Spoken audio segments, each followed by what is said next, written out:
Here's a quick little video. It might be quick. I don't know. It depends if I get rambling again. Of my plane I've been working on for the last couple months. Actually, it's almost been about 9 months or so that I've been working on it off and on. I get frustrated with it, so I set it aside. But yeah, up here is the tip or the nose, and it goes all the way back to that monstrous tail back there. It's about 9.5 feet long right now. The tail section going from this side here to that side over there is 5 feet, and from the leading edge to back to the edge of the elevator, that is 21 inches, I believe. It might be 21. I don't know. It's been a while since I measured it.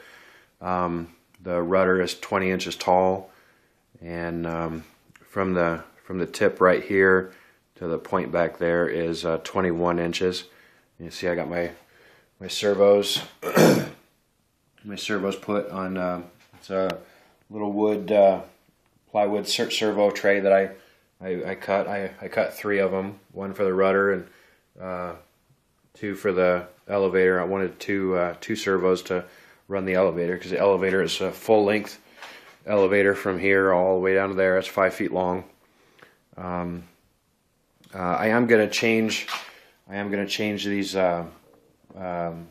control horns and clevises. I've got metal ones. I'm going to put metal clevises on there and control horns. Here is my monster of a motor. This is let me get this turned over here. This is a Tackin Bigfoot 160. It's 245 kV. Got it from hobbyparts.com.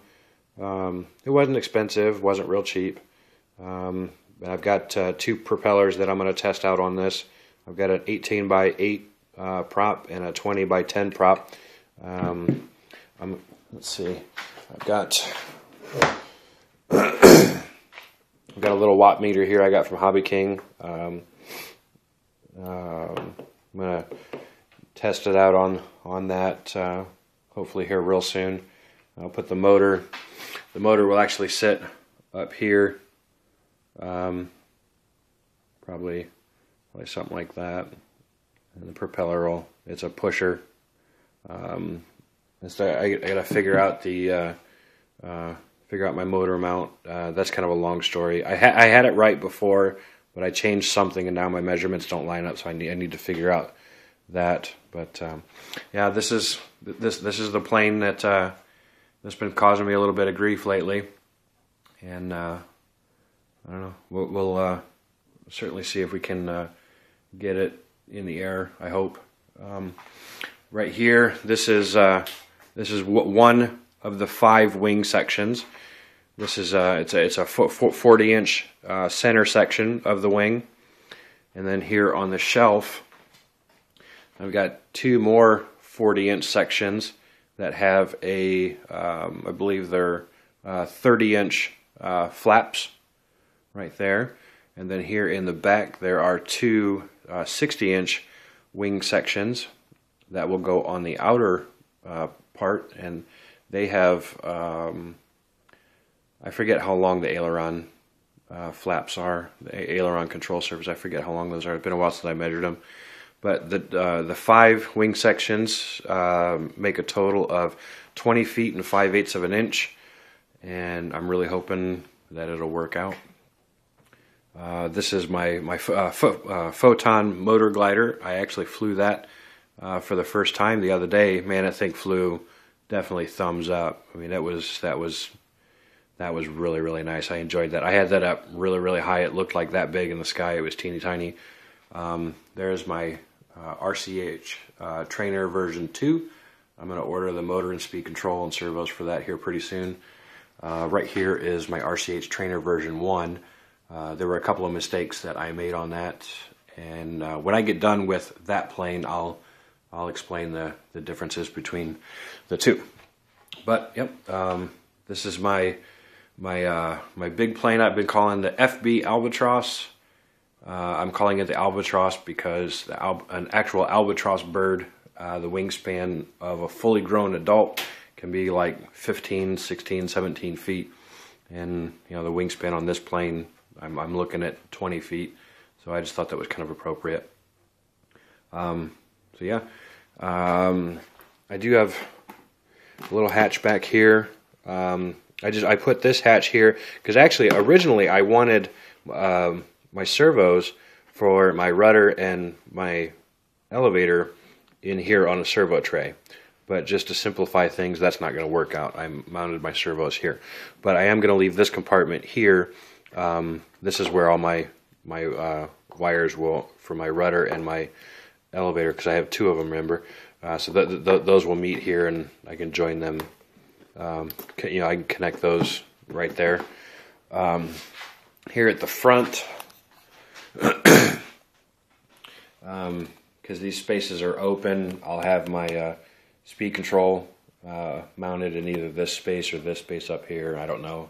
Probably doesn't really make much of a difference, but I'll have those in here. And have my batteries down in this compartment here. I do have a little slide out tray. Hopefully I can fine tune the CG. I just have to back out these two nylon screws.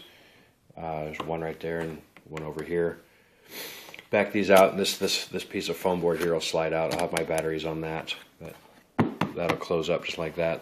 And like I said, my speed control receiver, they'll be mounted in one of these little open areas. Now the plane, what you see right here is probably not going to be the finished. You know, it's not gonna. It probably won't lay out like this.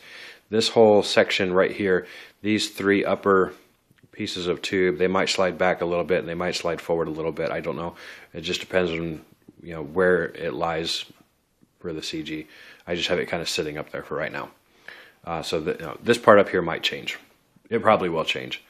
So anyway, that's what's going on with that. I'm getting there. And Tony, I mean, I'm kind of, you know, having another echo moment here, but I really appreciate the help that I've gotten with you, or that I've gotten from you in regard to this plane. I think it's going to be epic one way or another. I mean, whether I can get this thing off the ground under its own power and it flies and I can land it and take it home, that's awesome. If I can get it off the ground and I fly it around for a little bit and it crashes and maybe I've got to repair a few things, you know, that's still a success. Or if I get it off the ground under its own power and it crashes miserably, I'll still consider it a huge success because this is just a monster of a plane. I'll certainly be happy. However, this is my Albatross, and we'll see what happens. I'll certainly post more update videos as I get more done. I know there's quite a few new members on the site that probably haven't seen any of my previous build threads. Actually, what I'll probably do on my next update video, I'll talk about the wing sections a little more and how I made those, because that was a pretty neat chore. All right, well, appreciate you guys watching, and I will catch up with you later. I'm gonna go grab something to eat.